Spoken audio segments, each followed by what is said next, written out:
Lomé, la capitale du Togo, a accueilli les 24 et 25 février 2022 la 8e conférence internationale annuelle de la fiscalité CIF, organisée par l'Office togolais des recettes. Suivez dans ce numéro de l'émission Regard sur la fiscalité, M. Saliou Dieye, président de l'Union des ordres fiscaux de l'Afrique de l'Ouest. Il est au micro de Hervé Daba et Parfait Sola. Bonjour monsieur. Bonjour. Veuillez vous présenter à nos téléspectateurs. Alors, je m'appelle Saliou Dieye, maître Saliou Dieye, je suis expert fiscal. Je suis le président de l'Ordre national des experts du Sénégal et le président de l'Union des ordres fiscaux de l'Afrique de l'Ouest. Je suis sénégalais, hein. Voilà. D'accord. 2 jours d'assises sur la fiscalité. Dites-nous ce qu'on peut retenir exactement de la CIF 2022. Alors, on retiendra en fait un très beau dénouement parce que on avait beaucoup d'a priori quand on venait faire la conférence, parce qu'il s'agissait déjà d'une association qui était jeune, naissante, et l'Office togolais des recettes a été vraiment phénoménal. Ils nous ont en fait accueillis, ils nous ont mis dans les conditions et nous avons en fait travaillé sur le thème de la mobilisation en fait des recettes de manière globale, en faisant un certain nombre de recommandations qui vont sortir prochainement par rapport en fait, aux différents thèmes qui ont été implémentés sur la mobilisation des recettes. Est-ce que, en ce qui concerne la mobilisation des recettes, qu'en est-il réellement? Est-ce que les pays membres de votre union ont pu atteindre l'objectif? Mais écoute, non. Les pays membres de l'Union ne peuvent pas atteindre en fait l'objectif de mobilisation des recettes. Parce que l'objectif en fait global, le plein objectif c'est d'avoir en fait que tout le monde paie ses impôts. Aujourd'hui, dans nos pays, le potentiel fiscal est énorme, mais les contribuables en fait qui déclarent et qui payent leurs impôts sont vraiment minimes. Si vous prenez juste le cas du Sénégal, c'est un pays en fait aujourd'hui de 15 millions d'habitants. De 6 millions en fait aujourd'hui, la population active est de 6 millions, mais nous avons en fait quasiment 1 million de contribuables. Si vous allez également au Nigeria, 200 millions d'habitants, c'est peut-être 5 ou 10% de la population qui paie leurs impôts. Et c'est là, c'est une difficulté. Le potentiel il est là, mais il n'est pas exploité. Alors donc on est très loin aujourd'hui des objectifs de mobilisation. Mais la difficulté principale est en fait au niveau de plusieurs facteurs. Déjà, il y a un problème de civisme fiscal. Donc, le civisme fiscal aujourd'hui se définit comme étant la disponibilité de la personne de se lever, d'aller déclarer en fait ses impôts et de les payer par la suite. Il y a une résistance en fait aujourd'hui du contribuable au paiement de l'impôt. On se pose la question pourquoi? C'est très simple. Aujourd'hui, on reproche aux gens qui sont appelés à gouverner le pays de se mettre dans des conditions en fait aujourd'hui d'être des riches. Quand on voit en fait quelqu'un qui gère une administration et qui est dans les conditions en fait que les autres ne comprennent pas, parfois le fonctionnaire il est beaucoup plus nanti qu'un chef d'entreprise qui fait des milliards de chiffres d'affaires. C'est un problème. Ça crée une résistance. Alors aujourd'hui ce qu'il faut, c'est que les gens qui sont appelés à collecter les impôts des contribuables puissent rendre compte et régulièrement ce qu'on appelle la reddition des comptes de ce que de la destination de cet argent, en montrant aujourd'hui les réalisations qui sont effectuées. De plus en plus, on voit en fait qu'il y a des programmes en fait d'émergence dans les pays qui sont implémentés et il y a aujourd'hui des infrastructures en fait qui sont effectuées. Mais le chemin en fait reste assez long. Alors, entre le contribuable et l'administration, c'est un dialogue, c'est une rencontre où chacun en fait doit faire l'effort, l'un de payer en fait ses impôts, l'autre de faire une reddition des comptes. Là, si on arrive à ça, si on arrive en fait à un dialogue, on pourrait en fait aujourd'hui arriver à mobiliser en fait beaucoup plus de recettes fiscales. Mais derrière, il faut élargir la base imposable. Parce qu'on parle en fait de pression fiscale. Non, parfois la pression fiscale, elle n'est pas forte. Non, elle n'est pas forte. C'est parce qu'il y a peu de personnes qui déclarent et ce sont ces personnes qui sont contrôlées et qui sont redressées. Quand tu dois déclarer, payer et quand tu dois payer le redressement, effectivement, ça fait beaucoup d'impôts. Mais ce n'est pas une question de pression fiscale. Il faut élargir la base imposable de manière à réduire la charge fiscale et tout le monde en fait viendra en réalité payer. Voilà en fait quelques aspects en fait de blocage de la mobilisation en fait des recettes. Maintenant, derrière, il y a ce que l'on appelle les flux financiers illicites, le crime organisé. Donc ça, c'est des choses en fait qu'il faudrait également travailler. Mais le dispositif est là. Il y a en fait le groupe d'action en fait financière qui a implémenté en Afrique le GIABA, et le GIABA a implémenté en fait les CENTIF au niveau en fait de toute la région africaine. C'est des gens qui travaillent, mais quand ils finissent de faire le rapport, ils transmettent ces rapports au procureur de la République. C'est le procureur en fait aujourd'hui qui prend la décision de poursuivre ou de ne pas poursuivre. S'il ne poursuit pas, l'ensemble du travail qui a été fait est voué à l'échec. Ça fait partie des choses que nous devons également travailler davantage et qui constituent en fait des sources de blocage. Ça, c'est la volonté politique du gouvernement en place. C'est la volonté politique du gouvernement. Si aujourd'hui en fait le procureur avait en fait les mains libres par rapport au dossier qu'on lui transmet, il peut poursuivre. Normalement aujourd'hui, si vous conduisez en fait une BMW X6 neuve, tu dois être en mesure de montrer les ressources par lesquelles vous avez acquis ce véhicule. Il y a combien de véhicules qui circulent et des personnes en fait qui n'ont même pas de travail. C'est pas normal. On ne peut pas aujourd'hui vivre au-delà des revenus qu'on a. Et c'est le problème en fait des Africains. Il y a beaucoup de personnes qui n'ont pas de revenus, mais qui aujourd'hui en fait vivent 10 000 fois mieux en fait que des gens en fait qui ont en fait de grosses entreprises. C'est la difficulté. Il faudrait en fait qu'on revienne à la base, que les gens puissent vivre des revenus qu'ils ont. Bon, la société africaine en fait elle est ce qu'elle est. Aujourd'hui, on donne beaucoup en fait à des cousins, en fait, à des cousines, à des sœurs et autres, mais il y a des limites qu'il ne faut pas franchir. Voilà globalement en fait ces blocages en fait, qu'il y a dans la mobilisation de ressources. Justement, Monsieur le Président, dites-nous votre union, votre association, quels sont ces défis et perspectives? Alors le plus gros défi qu'on a eu dans le passé, c'est que nous sommes en fait des pays qui ont des langues différentes. Nous avons en fait l'obstacle de la langue. Alors il y a le Nigeria qui a impulsé la création de l'Union avec le Ghana qui parlent en fait qui sont des anglophones. Ensuite, les autres pays, pratiquement une dizaine de pays, c'est des pays francophones. Mais la langue qui est utilisée en fait c'est le français. Non, c'est l'anglais. Et aujourd'hui, les pays en fait francophones peuvent parler anglais. Mais ils ont en fait des complexes pour parler en fait la langue. Parce qu'ils pensent en fait à des histoires de faute ou pas. Il n'y a pas de problème. C'est dans la langue française qu'il y a des problèmes de faute. Mais dans la langue anglaise, non, il faut juste se faire comprendre. Ça c'était un principal obstacle. Mais aujourd'hui, cet obstacle en fait a été complètement en fait balayé par Dame Gladys. Parce qu'en 2018, quand je suis venu dans l'Union, aussitôt il m'a demandé de prendre aujourd'hui le secrétariat honoraire. Je l'ai pris en tant que francophone et j'ai démarré.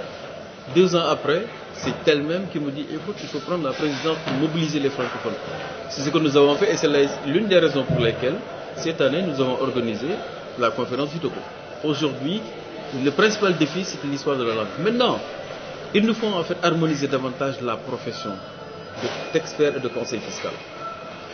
Parce que d'un pays à un autre, on a des ordres fiscaux, mais à côté, on n'a que des associations. Les associations, en fait, bon, c'est une loi en fait, aujourd'hui qui te permet de créer l'association. Mais si tu pars dans un pays comme le Sénégal, l'Ordre national des experts a été en fait mis en place par une loi avec un décret d'application et en fait une série en fait d'arrêtés. Mais dans les autres en fait, pays, on n'a pas ça. Et ça, en fait, c'est un blocage. Il nous faut donc harmoniser la profession. Pour harmoniser la profession, il nous faut soit prendre en fait des lois au niveau des différents pays pour créer des ordres, ou bien créer une loi uniforme ou bien un règlement au niveau de l'UEMOA. Si vous voyez, en fait, la profession d'avocat a été harmonisée au niveau de l'UEMOA. C'est un problème qui est réglé. La profession d'expert comptable a été harmonisée au niveau de l'UEMOA. Les notaires, ils sont en train de l'harmoniser avec les huissiers. Mais la profession fiscale, non. On a essayé, mais on a des difficultés pour nous faire recevoir par le président de l'UEMOA, qui du reste est un Sénégalais. Moi j'ai essayé, je ne suis pas parvenu. Aujourd'hui, nous allons en fait rester avec notre partenaire principal qui est la CEDEAO. Je pense que la CEDEAO a la possibilité de mettre en place un règlement qui aujourd'hui organise tout ce qui concerne en fait l'exercice de la profession d'expert fiscal. Parce que la CEMAC, les États en fait de l'Afrique centrale, ils ont réglé ce problème depuis 1963. Depuis 1963, ce qu'on est en train de faire pour se battre pour l'avoir là, eux ils l'ont déjà. Et à plusieurs reprises, ils l'ont retouché. Pour te montrer en fait le fossé qui existe entre eux et nous. Aujourd'hui, pour les matières fiscales, au niveau de la CEMAC, quand vous avez un contentieux que vous voulez en fait aller au tribunal, ce n'est pas un avocat qui va vous défendre. C'est un expert ou un conseiller fiscal qui va te défendre. Donc ils ont véritablement fait une avancée. Nous, on n'en est pas là. Et la principale responsabilité se trouve auprès de l'administration fiscale. Parce qu'aujourd'hui, si vous prenez le cas du Sénégal, les inspecteurs des impôts, quand ils vont à la retraite, ils peuvent être agréés directement chez nous, comme experts. Mais quand il y a un contentieux fiscal, on te dit que dans la loi, vous pouvez choisir un conseil de votre choix. Mais un conseil de votre choix, les gens en fait l'interprètent. Non, on peut choisir un expert fiscal, un expert comptable ou un avocat. C'est pas comme ça. Ça fait partie des blocages aujourd'hui au développement de la profession. Et donc, le principal défi, au-delà en fait de la langue dont je vous parlais, c'est l'obstacle aujourd'hui de l'harmonisation de la profession et des pratiques fiscales. Parce qu'on a besoin également de travailler sur les mêmes normes fiscales d'un pays à un autre. Le Nigeria est très avancé. Vous savez en fait, quand vous allez au Sénégal, les experts fiscaux sont au nombre de 80. 80. Ils ne sont pas nombreux. Ils ne sont pas nombreux. 80 en fait experts fiscaux ne peuvent pas gérer tout le Sénégal. Quand vous allez au Bénin, le Bénin, ils viennent en fait de s'installer, ils sont à peu près 200. Mais ça fait pas longtemps en fait qu'ils sont là. Alors quand vous allez en fait au Burkina, je pense qu'ils sont en fait dans les 70. Au Nigeria, vous savez, ils sont combien? Ils sont 5000. Ils sont 5000. Alors moi, je vais vous donner un conseil. Quand le Nigeria va organiser sa conférence fiscale, allez-y, voir. Vous allez voir ce que vous allez voir. Quand vous allez, en fait, leur siège, c'est un immeuble R+8, avec une flotte de plus d'une centaine de véhicules, avec près de 200 personnes en fait salariées. C'est pour te montrer en fait, c'est des niveaux. Donc les anglophones, ils ont une certaine pratique, mais les francophones sont toujours à la traîne dans ces questions-là. Voilà, ça c'est en fait, entre autres, en fait, deux ou trois défis aujourd'hui auxquels nous sommes confrontés. Mais nous y allons cette année, nous sommes en fait au Togo, mais l'année prochaine, nous serons en Gambie. La Gambie, c'est un pays en fait, c'est un pays anglophone. Mais on n'a pas de souci par rapport à ça. On va y aller. Donc l'obstacle, vous avez vu en fait les débats se sont déroulés. On avait en fait de l'interprétariat. Il n'y a pas de problème. On s'est très bien compris en fait et le communiqué est passé. Voilà en fait les quelques défis en fait auxquels en fait, nous sommes confrontés au niveau de l'Union. Ok, 2 jours, des travaux. Quelles sont les conclusions qui donnent l'espoir au pays membres? Alors, les conclusions qui donnent l'espoir, parce qu'eu égard en fait à plusieurs thèmes.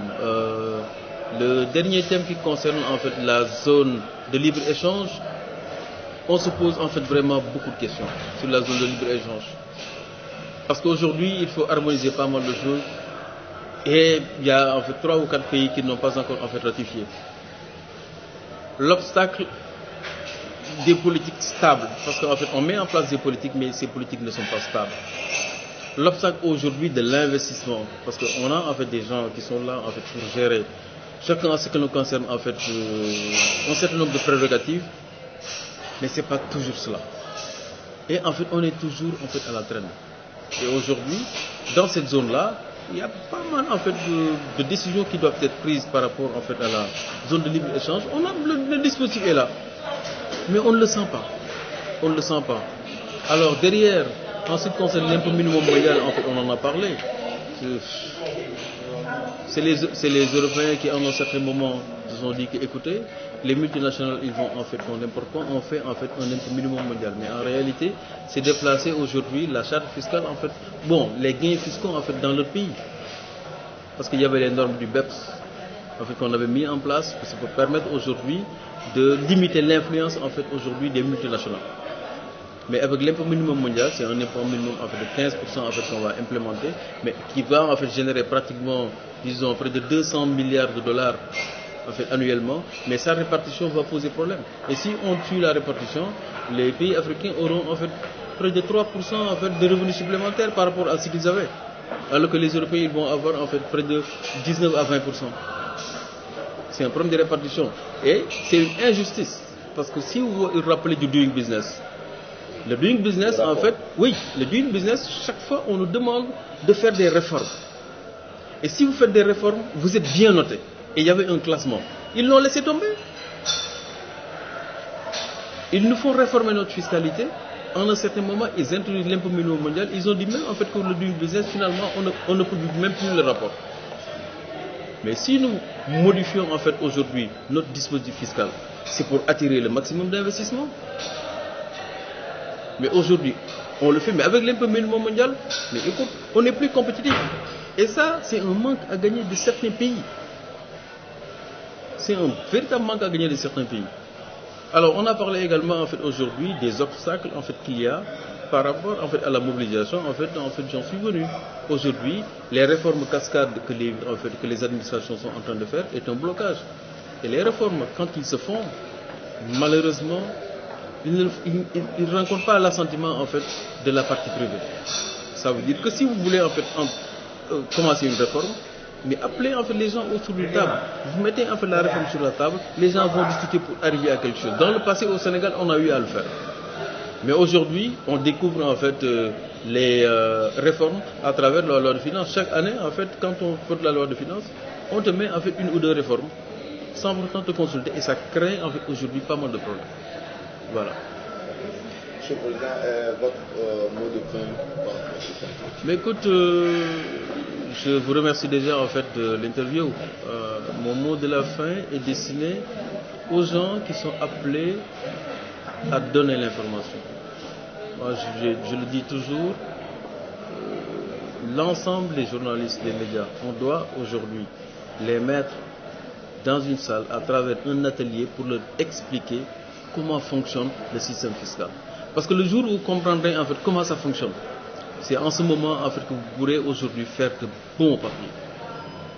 Parce que aujourd'hui il y a des choses que nous développons, vous notez et vous partez.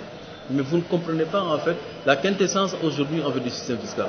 Et ça en fait, ça fait partie du combat en fait de l'UFAO. Parce qu'habituellement quand on fait une conférence, on le précède avec un masterclass. L'année dernière, on a fait un masterclass sur le prix des transferts. Mais je pense en fait l'année prochaine, si possible, avec la conférence en fait de la Gambie, on va en fait aujourd'hui faire un masterclass sur en fait le système fiscal destiné en fait à des journalistes. Et on s'organisera pour que le maximum de journalistes viennent, des journalistes économiques, qui aujourd'hui, s'ils sont en fait aujourd'hui bien formés en fait au niveau de la fiscalité, peuvent être un relais. Parce que prendre la loi de finances et le commenter, c'est pour nous. Mais si vous le faites, ça va aller beaucoup plus vite. Parce que vous comprenez en fait le système. Vous prenez la loi de finances, vous le commentez. C'est une excellente chose. Vous avez besoin, même si vous ne connaissez pas de manière approfondie les choses, mais comprendre en fait la loi de finances, ce que ça dit. Les lignes budgétaires, comment ça fonctionne. Voilà, ça en fait, c'était mon mot de la fin. C'est un appel en fait à l'ensemble des journalistes africains, des journalistes économiques, de s'intéresser à la chose fiscale, mais aujourd'hui de s'adresser principalement aux experts fiscaux pour avoir vraiment en fait de la matière. Voilà. Je vous remercie. Merci.